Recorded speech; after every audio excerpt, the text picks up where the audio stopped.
that's all I have in the supervisor's report. Old business? Hearing none, we'll move on to new business. Got a couple topics for discussion. First of all, for many of those in the audience may have gathered, there was a meeting of the Refuse Committee this weekend. Laura attended and identified that there may have been an OMA violation, Open Meetings Act violation. And so I just wanted, as a member of the board, to thank her for her diligence in bringing that up and for engaging the board with how we can improve on these things. So thank you, Laura. Secondly, in response to that, I was wondering if we as a board should actually, potentially at the next board meeting, have a discussion of what committees we actually have, who those chairmen are, their charters, and actually have a more structured process for those committees to come back in front of the board, for us to continue to reconstitute them and periodically re-vote in the chairman, whoever is the chairwoman of those committees.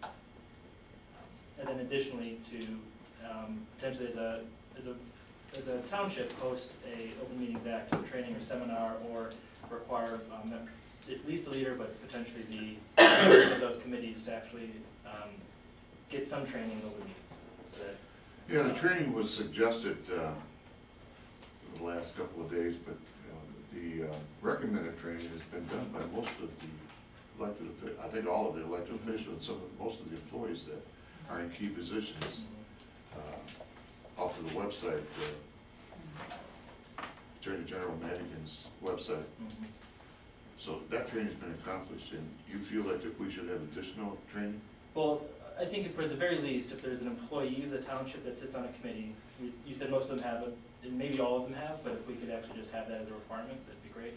And then for, there's been a suggestion that all citizens who join that committee should have Open Meetings Act training. And if we don't want to go that far, what I would suggest is any citizen put in any kind of, given significantly more responsibility than others, have similar training.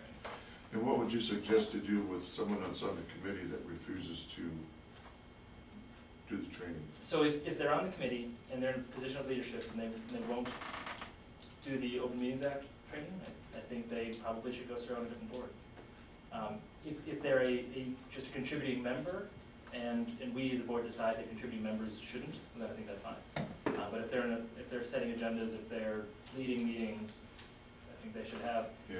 Well, whether it's the online training or seminar hosted by us, I think they should be made aware of what the Open Meetings Act rules are. Well, the reason I bring that up is because we have offered it to all members of our committees, and some have done it, and some choose not to do it. You're talking about the online. Yeah, I'm talking about the online. But you're talking about something else. Well, I'm talking, what I care most about is that that we're in compliance with the Open Meetings Act. Right. And a mechanism of that is to train people so that they're in compliance. Right. And one way of doing that is the online training. Okay. Another way of doing that is hosting a meeting where we actually go through it if they don't want to do the online training. Another way of doing it is making sure the leaders are aware of it. And so I think that would be probably enough. The chairman of the committees, make sure they do it. I don't think every member of the committee needs to go through that training. And I might take one step. So if there's a chairman, but if there's someone that acts as in their stead when that chairman's not there, or is actually significantly leading a committee, they should go through some kind of training as well. I agree with you. Plus, it's a good idea to at least offer it. If people don't take you up on it, then that's fine, but. No, I just got through saying that we have offered it to everyone on our committees. If they choose to do it, they do it. I don't think that we can enforce it. Well, we certainly can. I mean, there are committees. Well, yeah. But don't you think chairman or assistant chairman is enough for training? Yeah, maybe not. And anyone that's setting an agenda and leading a meeting, if they're trained, we should be fine. All right. Anything else? I guess the third thing is we also appoint to subsidiary boards. We have those come by every once in a while. And while it's not our I don't think it's our responsibility to manage them because they're independent units. I would like one to understand, make sure that it is not our responsibility to make sure they're compliant with I agree. Open Meetings Acts, and their training, et cetera. If we're not responsible, we're not responsible, but if we are, we probably need to start managing that and keeping, having on our calendars and make sure we've got their OMA certificates, et cetera. If we're not responsible, then fine. But I would like to make sure that, and Ellen, I don't know if you know or. You're talking about the fire districts fire and such. districts, mosquito I'm pretty board. confident that we are not responsible for that. And with regard to like the statement of economic interest, this year when the county evolved to the email reporting, each one of those districts was considered a separate entity for reporting purposes. So whereas in the past, the town clerk was charged with reaching out to those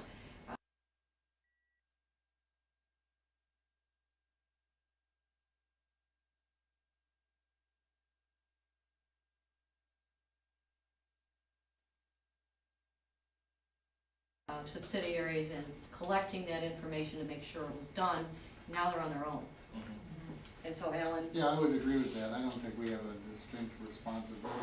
However, for appointment purposes, you certainly could have a checklist of things that they need. Citizens of the United States, live in the community, whatever you want, but it could include OMA training certificate. Certainly for the renewal. Sure. For the next person that comes in here, you advise them beforehand that they should have a certificate. And then you've covered this, that's about as far as I would think you have the wherewithal. do you mean as a trustee of one of those boards? Right, for Alan? your appointment to this board, you could Uh-huh. ask them to make sure they, show you a copy of their certificate. Okay, But I don't think you can get into their board and do it, but when you're appointing, I think you can. I see. Thank you. So we talked about three things, having next month a discussion on what committees we have and who their chairmen are and processes, having the leaders of those committees be OMAs, educated and trained, and then having some kind of OMA checklist for appointments. Do we need to take a vote on that, or? I think Laura's got her notes, saying she's gonna take that back to, That's probably. What I do Yeah. for the boards then, when I alert the trustees when their term is about to expire, I send a letter out. So what I have in mind is to simply include this in the letter. there should be a vote if there's any dissent here. This is, Laura, you're gonna take this and run with it unless Right. you hear different. So I think I'm fine with that. It should be on the agenda though. It should Okay. definitely be on the agenda.